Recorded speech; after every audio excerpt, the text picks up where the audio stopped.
Fala pessoal, eu sou o Diego Souza, esse é o nosso canal Falando de Flu e no vídeo de hoje a gente vai falar um pouquinho desse pós-jogo aí, Fluminense e Sport, polêmica de arbitragem mais uma vez.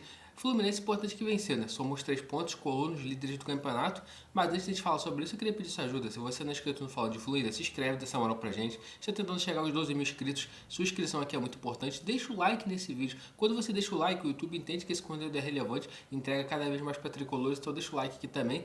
E se você puder, hypar o vídeo, tem uma opção aqui embaixo escrita hypar o vídeo. Quando você faz isso também, você ajuda o nosso conteúdo a ser entregue cada vez mais. E também se quiser se tornar membro, tem um clube de membros aqui ativo, fica bem à vontade. Agora sem mais delongas, bora pro vídeo de hoje. O Fluminense que entrou em campo ontem contra o Sport, numa partida, podemos dizer, bem complicada no primeiro tempo. No segundo tempo o time deslanchou um pouquinho mais e o Fluminense conseguiu vencer. Só que fazendo uma análise assim, de tempo a tempo, o Fluminense fez um primeiro tempo muito abaixo, né? Ao meu ver, com algumas escolhas erradas do Renato, com insistência no Canóbio. O Ganso também visivelmente não está bem fisicamente ainda, não está conseguindo jogar, né? Eu vejo um Paulo Henrique Ganso que não consegue ser tão útil assim na fase ofensiva e na fase defensiva ele não consegue recompor, né? Além dele, há muito tempo atrás, não ter tanta intensidade recompondo, ele precisa, acho que, de um tempo maior para poder readquirir seu ritmo de jogo e tal. Então, acho que hoje o Ganso está atrapalhando um pouquinho mais do que está ajudando. Tanto que a gente pode ver, quando o Ganso é substituído, o time do Fluminense cresce. Não é porque melhora muito tecnicamente, até porque não tem nem comparação, né? A capacidade técnica do Ganso para a capacidade técnica do Lima. Só que tem uma força de recomposição melhor, uma velocidade um pouquinho melhor, porque o meio de campo, o Fluminense estava com o meio de campo muito exposto mais uma vez. O time do Sport conseguia muitas bolas, principalmente nas costas de Samuel Xavier, não tinha uma recomposição.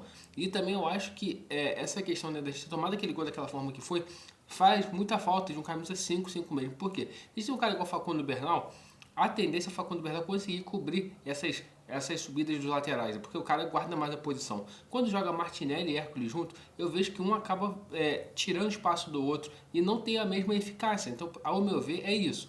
Martinelli e Hércules junto não dá para jogar também. O Renato também tem que avaliar isso. O Hércules fez mais uma partida muito fraca, errando muitos passes. Então, eu acho que chegou um momento ali que o Renato precisa tomar uma decisão, tirar alguns jogadores que ele considera titular, como é o caso do Hércules, o Canóbio ontem que entrou como titular, né? Eu não sei até agora o que realmente aconteceu com o Keno, se ele sentiu algum problema físico, mas tem que fazer essa mudança, senão vai ficar esperando sempre tentar virar o jogo no segundo tempo. Então, essas são as minhas críticas ao Renato. Agora vamos falar dos pontos positivos que eu enxerguei ontem.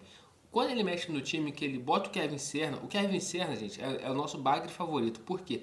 A forma que o Kevin Serna entrou no jogo ontem, ele entregou uma intensidade muito boa, ele fez um gol de cabeça de centroavante, gente. Tanto que na hora que eu tava vendo o jogo, a narração fala, gol do Everaldo, aí depois o cara conserta, não, gol do Serna, porque o Serna faz um gol de centroavante, entrando no meio da defesa, um cruzamento perfeito do John Arias, e o segundo tempo também, o segundo gol também, né? John Arias acerta um cruzamento certeiro na cabeça do Everaldo ali. Não tinha como o Everaldo perder aquele gol, né? A única chance do Everaldo perder o segundo gol do Fluminense é se ele tentasse dominar aquela bola. Mas ele não foi nem louco, meteu a cabeça e fez o gol. Então o Fluminense 2-1, ao meu ver, tá? Analisando a atuação como um todo, não jogou bem. Fez uma partida ali que deu pro gasto. O que fez? Fez o necessário para vencer o jogo. Porque o primeiro tempo, o Sport poderia ter feito uns 2 ou 3 gols ali. Então precisa corrigir o sistema defensivo. É comum os times do Renato ter problemas defensivos, mas igual o Fluminense vem sofrendo, tem que conseguir ajustar melhor essa defesa. Também, uma outra crítica que eu nem fiz. Freitas e Ignacio no lance do gol, o Ignacio é driblado pelo Lucas Lima com uma forma muito fácil. E o Freitas, um cara daquele tamanho, com aquela altura, deixar o Pablo adiantar do jeito que o Pablo adiantou também, ele tem que pensar, tá entendendo? Ele tem que conseguir estar colado no cara. Tomara que o Thiago Silva volte logo. E eu falei aqui alguns vídeos atrás, né? O Ignacio, o Freitas, o Thiago Santos, o Manuel estavam passando por um período probatório. Por quê? Se os caras conseguissem mandar muito bem na ausência do Thiago Silva, eu acreditava que não precisava trazer um zagueiro ali para poder ser um zagueiro ali que formasse dupla com o Thiago Silva. Eu estou começando a achar que na transferência o Fluminense vai ter que buscar reforços, porque não tem como, principalmente na zaga.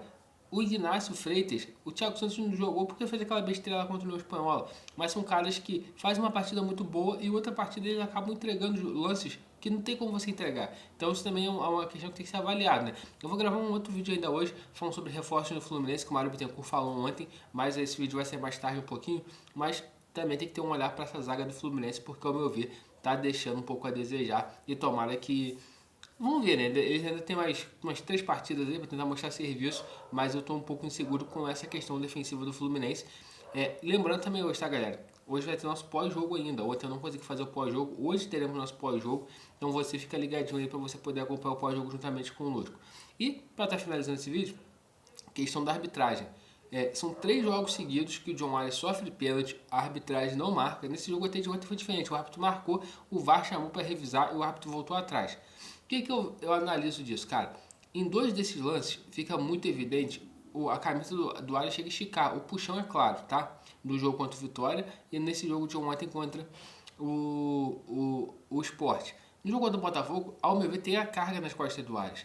Gente, é lance que a gente olha assim, de cara você marca. Você vai ver, pode guardar essas imagens, você vai ver outros jogos da Série A tendo pênaltis semelhantes a esse do John Arias. Por que não marcaram contra o Fluminense? Eu não sei. E quando a gente vê a televisão, o nosso brilhante comentarista de arbitragem Paulo César de Oliveira, ele fala que isso não é pênalti. Só que o que mais me deixa assim, ele fala que isso não é pênalti.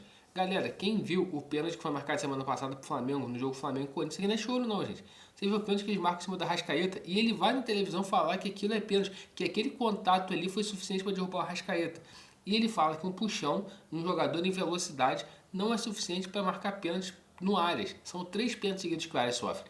Nesses 3 pênaltis, contra o Vitória custou 2 pontos para o Fluminense, contra o Botafogo custou 1 ponto para o Fluminense. Você pega esses 3 pontos, onde o Fluminense estaria nesse momento? Estaria com 16 pontos na liderança do Campeonato Brasileiro, tá?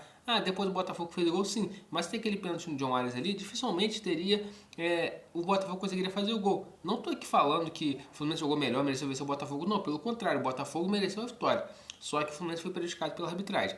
Outro ponto aqui também que eu tenho que destacar, eu vejo o Fluminense fraco na influência política mesmo. Cadê o Mário Bittencourt para ir lá reclamar da arbitragem, para fazer representação na CBF? Pessoal, não adianta. Adianta sim, gente.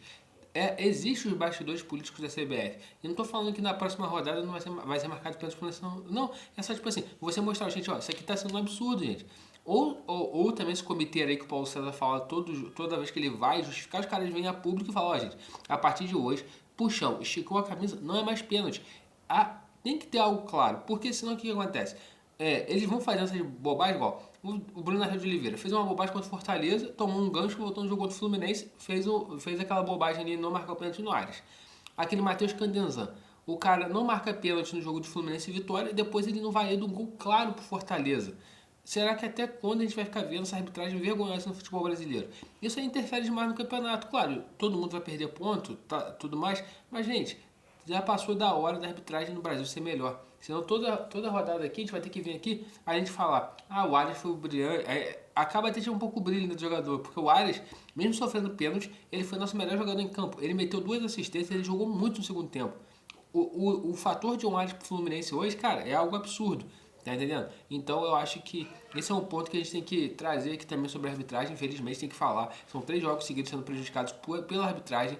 E tomara que o Fluminense consiga realmente não ser tão prejudicado futuramente, né? Agora, olhando pra frente, vocês têm o jogo da Copa Sul-Americana contra o São José, acredito eu, vai ser um time bem misto. Acredito eu até que o Renato Augusto deve ter oportunidade pela fala do Renato Gaúcho na entrevista coletiva.